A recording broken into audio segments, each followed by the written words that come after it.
make my body go, make our bodies higher and higher and higher. Olá galera, muito bom dia. Estamos aqui em mais uma aula de matemática no nosso canal e hoje nós vamos falar sobre a aplicação do Teorema de Pitágoras no plano cartesiano. É o último tópico do capítulo 9, nós estamos finalizando o capítulo 9 hoje e você pode acompanhar essa aula lá na página 74 do seu material didático, ok? Então vamos lá. A gente vai começar falando das medidas no plano cartesiano. Como você sabe, eu tenho aqui um plano cartesiano em que o eixo x ele é chamado de eixo das abscissas, certo? Eu tenho um eixo y também, que a gente vai chamar ele de eixo das ordenadas, tá certo? E aí o que você pode perceber? Que esses eixos eles acabam formando 4 regiões para a gente. Essas regiões nós chamamos popularmente de quadrantes. Então esse aqui é o primeiro quadrante, esse aqui é o segundo, terceiro e quarto quadrante. Todo plano cartesiano bidimensional ele acaba formando esses quadrantes em número de 4, tá certo? Agora vamos ver o seguinte, no primeiro quadrante, por exemplo, o que eu percebo? Que eu vou ter sempre um x crescendo nesse sentido aqui, ó, tá? Então ele aumenta à medida que ele se afasta desse ponto aqui que a gente vai chamar de origem. O y a mesma coisa, ó. O y para cima ele aumenta, então o x ele aumenta para cá, ó, para minha direita, e o y aumenta para cima. Já quando eu quero diminuir, no caso o x ele diminui à medida que ele vai para a esquerda, e o y diminui à medida que ele vai para baixo, tá certo? Agora veja também um outro detalhe. Se eu tenho as regiões de quadrantes em que eu tenho que definir melhor quem é x e quem é y, então bora colocar aqui. Em cada quadrante eu vou ter que definir se o x é positivo ou negativo. Então é muito fácil você perceber. Eu vou colocar aqui, ó. Imagine que isso aqui é o eixo x, certo? Bem aqui está o zero, é a minha origem. Tudo que está à direita do zero é positivo. Tudo que está à esquerda do zero é negativo. Para o y, como é que funciona? Para o y está aqui, ó. Bem aqui está o y, bem aqui está o zero. Tudo que está acima do zero é positivo, certo? Tudo que está abaixo do y abaixo do zero, perdão, vai ser negativo. Então, nesse caso aqui, eu vou ter no primeiro quadrante um x positivo e um y também positivo, porque ele está aqui, ó, à minha direita e para cima. Já aqui, ó, no quarto quadrante, eu tenho um x positivo, porque está à minha direita, mas eu vou ter um y negativo, já que o y está aqui, ó, está para baixo, né? Então aqui eu vou ter um x negativo, porque o x está à minha esquerda, e o y é positivo, porque ele está subindo. Já no terceiro quadrante eu tenho um x negativo e um y negativo também. Para facilitar, eu desenhei aqui um pequeno resumo. Vou colocar aqui os quadrantes e os eixos x e y, certo? Você pode perceber um detalhe aqui, ó. X e y positivo, x e y negativo. Aonde é que eles vão ter o mesmo sinal? Os eixos vão ter o mesmo sinal quando eu estiver falando de quadrantes ímpares. No caso, eu vou estar falando do quadrante 1 e do quadrante 3. O 1 ele é o positivo e o 3 ele é o negativo. Já os quadrantes pares, como você pode ver aqui, ó, os quadrantes pares eles têm sinais diferentes. Um é positivo e o outro é negativo. Então, quando eu tiver quadrantes pares, eu vou ter eles com sinal diferente. Um positivo e outro negativo. Então, o segundo quadrante, o x é negativo e o y é positivo. E no quarto quadrante se inverte. O x é positivo e o y é negativo. Essas informações elas vão ser muito importantes para o que nós vamos ver daqui a pouco, tá? Então, não esqueça desses detalhes. Então, o eixo cartesiano divide o plano em regiões chamadas quadrantes. O sistema de numeração dos quadrantes, gente, ele não muda. Esse aqui vai ser sempre o primeiro quadrante, esse aqui vai ser sempre o segundo, esse aqui vai ser sempre o terceiro e esse aqui vai ter sempre o quarto. Eles vão no sentido anti-horário de numeração, tá? Bem aqui também, eu vou colocar logo. Eu vou ter um ponto P nesse plano cartesiano que eu vou chamar as coordenadas de xp e yp. xp é a coordenada abscissa e yp é a coordenada ordenada. Tranquilo? Vamos melhorar isso aí. Vamos falar agora da localização no plano cartesiano. Vou colocar aqui ó, o meu plano cartesiano e vou colocar alguns pontos.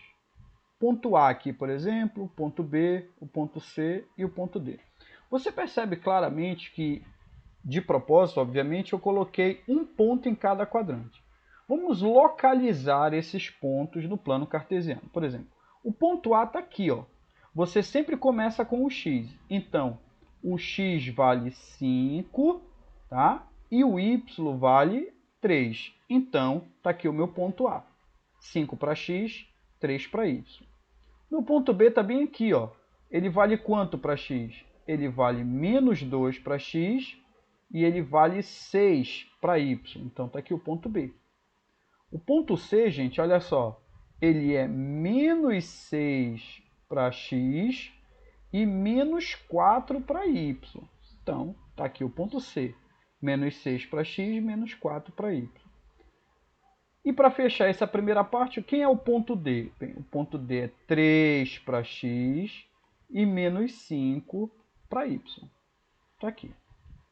Agora, vejamos o seguinte. Como é que a gente chama esse pontinho bem aqui, onde o eixo y encontra o eixo x? A gente chama para ele de origem. É onde os eixos se encontram, é o ponto de encontro entre os eixos. Lá você vai ter um ponto que a maioria dos livros adotam como ponto O. O ponto O ele é simplesmente 0, 0. Vale 0 para x e 0 para y. Lembrando que esses eixos acabam formando um ângulo de 90 graus. Tá? Vou desenhar bem aqui. Ó. Bem aqui é um ângulo de 90 graus entre os eixos. Tá? Bem aqui, ó, 90 graus. Tá? Vou colocar agora dois pontos sobre o eixo. Bem aqui, ó. Ponto E. Percebe que o ponto E ele está sobre o eixo x. Então, como é que eu faço? Ele vale 4 para x. E quando eu faço essa linha aqui, ele vai bater no 0 para y. Então, o meu ponto E é 4 para x e 0 para y. Se eu colocar um ponto F bem aqui, ó, percebe que ele está sobre o eixo y agora. E quando eu faço a projeção sobre o x, vai dar exatamente na origem, que é o 0. Logo, o meu ponto F vai ser 0 para x e menos 3 para y.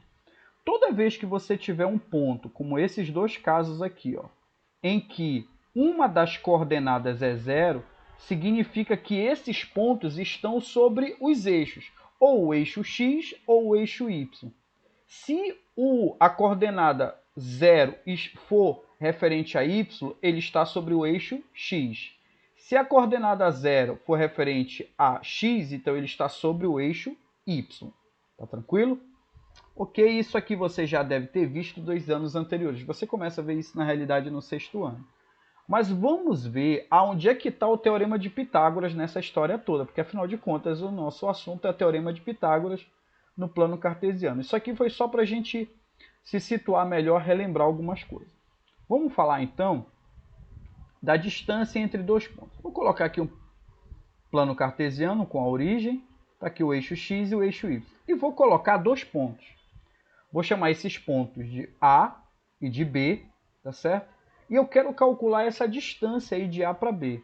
Gente, nesse primeiro momento, quando eu faço isso, parece uma coisa muito difícil. Como é que eu vou calcular a distância entre dois pontos, sendo que eu não tenho nenhuma informação sobre isso? Mas o plano cartesiano te permite fazer uma série de afirmações que vão favorecer esse cálculo. Perceba, aqui no ponto, entre o ponto A e B, eu vou chamar de DAB, que é a distância de A para B. Tá? Aqui, ó, o ponto A, eu vou colocar a coordenada XA e a coordenada YA, ou seja, eu estou localizando o ponto A no meu plano cartesiano. Farei o mesmo com o B, ó. Aqui então está XB e aqui está YB. Tá, ou seja, começou a melhorar um pouquinho, mas e daí?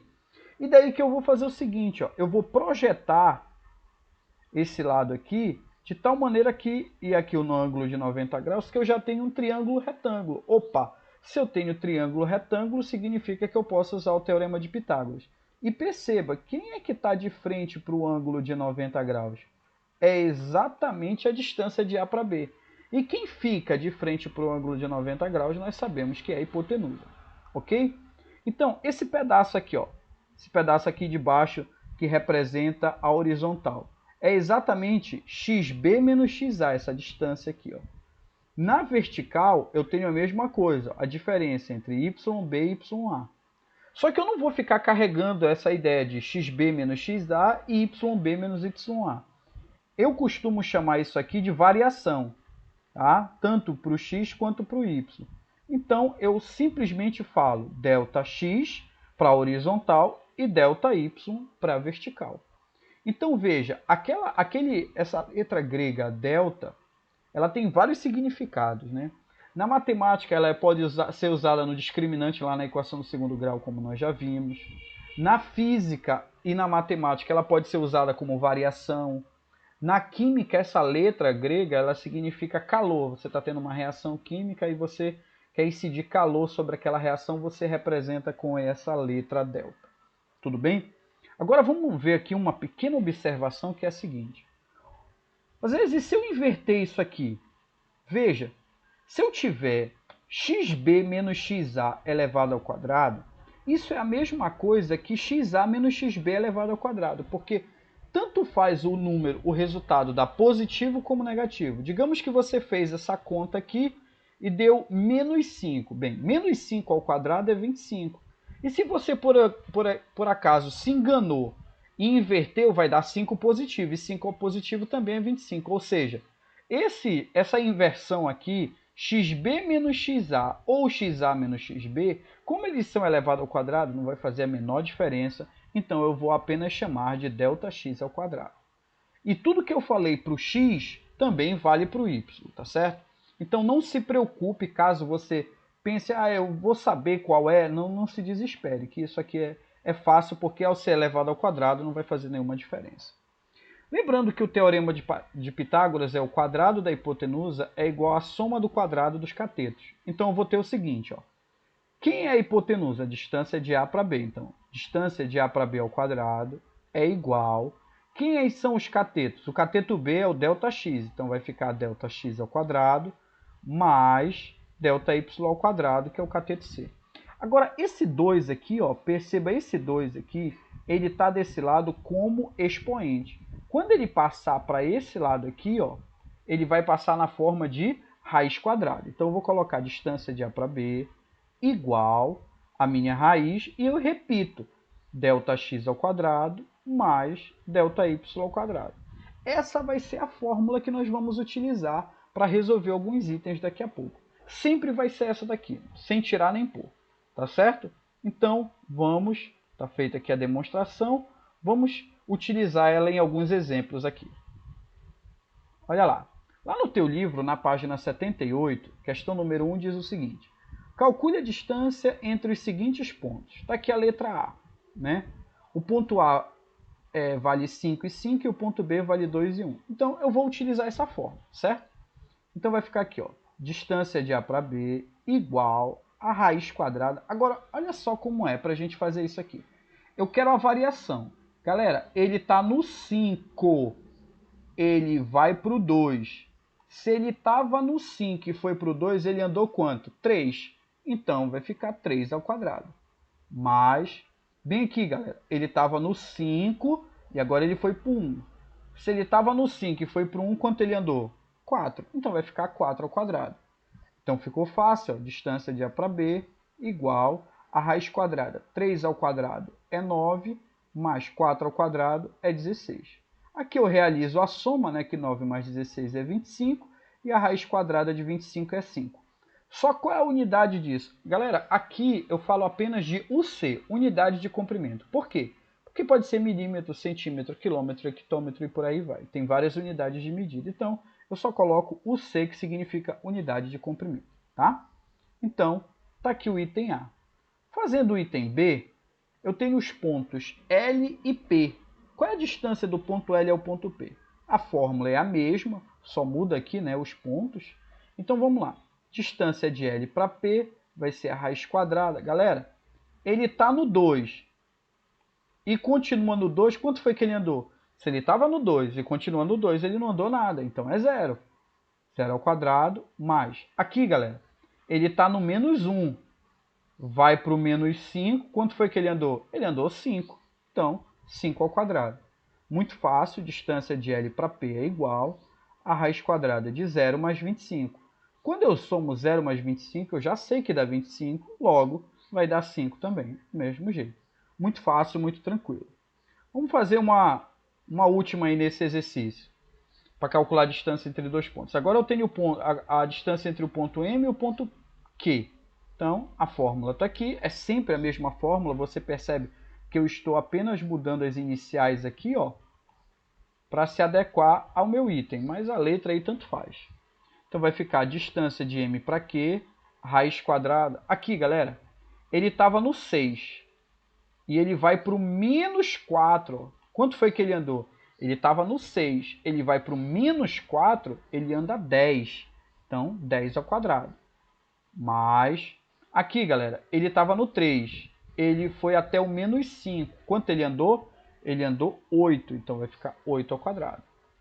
Igual, continuo com a raiz quadrada, quanto é 10 ao quadrado? 10 vezes 10 é 100, mais 8 ao quadrado é 8 vezes 8, dá 64.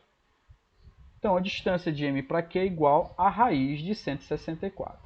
Galera, 164 não tem raiz exata, mas eu posso fatorar, nós já vimos isso, né? Eu posso dizer que isso é a raiz quadrada de 4 vezes 41. O 41 ele não tem raiz exata, mas o 4 tem. Então, se ele tem raiz exata, ele sai da raiz. Quanto é a raiz quadrada de 4? É 2. Então, igual a 2 vezes raiz quadrada de 41, certo? Então, a minha resposta é a distância de M para Q é igual a 2 vezes a raiz de 41 unidade de comprimento. Certo? Então, muito tranquilo, são esses exercícios. Você percebe que a estrutura é sempre a mesma. Joga na fórmula e faz as continhas aritméticas. É muito simples, beleza? Para fechar, vamos falar do ponto médio de um segmento. Novamente, eu vou colocar aqui o plano cartesiano. Vou colocar aqui o ponto A, o ponto B, e eu tenho aqui, ó, eu já aprendi a calcular essa distância do ponto A para o ponto B, só que agora eu quero saber qual é o ponto médio, a metade desse segmento de AB. Então, eu quero saber quanto vale esse pontinho M aí, tá? Então, para isso, ó, vamos prolongar aqui sobre o eixo X, de tal maneira que forme ângulos de 90 graus. E aí eu vou ter a coordenada XA, XM, que é a coordenada X do ponto médio, e XB. E faço a mesma coisa para o eixo das ordenadas, o eixo Y. Então tá aqui, ó, YA, YM, YB. O que eu quero que você perceba é o seguinte, que esses caras aqui, esses segmentos, eles vão ser sempre metade, ó. Esse pedaço aqui, ó, que eu estou fazendo duas barrinhas, ele tem o mesmo tamanho desse, ó. Ou seja, esse ponto médio aqui, ele está exatamente na metade, no meio do caminho entre A e B. Da mesma forma ocorre com o Y. Ó. Aqui, ó, esse pedaço aqui tem o mesmo tamanho desse aqui. Ó. Deixa eu colocar 3 para não confundir com lá de baixo. Tá? Então, percebe mais uma vez que o YM está na metade do caminho entre YA e YB. Tá certo? Então, eu tenho aqui, quem é o ponto M? Bem, o ponto M, ele é XM e YM, que é X médio e Y médio. Para fazer isso, vamos lá. Quem é o X médio? Eu pego o XA, somo com o XB, tá? E divido por 2. É a metade, né? Se eu estou ponto médio, meio metade. Então, é só dividir por 2. Faço a mesma coisa com Y. YM igual YA mais YB sobre 2. De tal maneira que a coordenada do meu ponto médio, que eu chamo de M, vai ser XA mais XB dividido por 2 e YA mais YB dividido por 2. Tá certo? Então esse foi o último tópico que ficou aí pra gente do capítulo 9 sobre as aplicações do Teorema de Pitágoras. O que nós vamos fazer agora? Eu vou passar uma lista de exercícios para vocês e a gente vai resolver mais alguns exercícios da nossa aula pelo Meet. Tá certo, galera? Então fica aqui para vocês o nosso forte abraço e até a próxima videoaula. Valeu, galera. Tchau, tchau.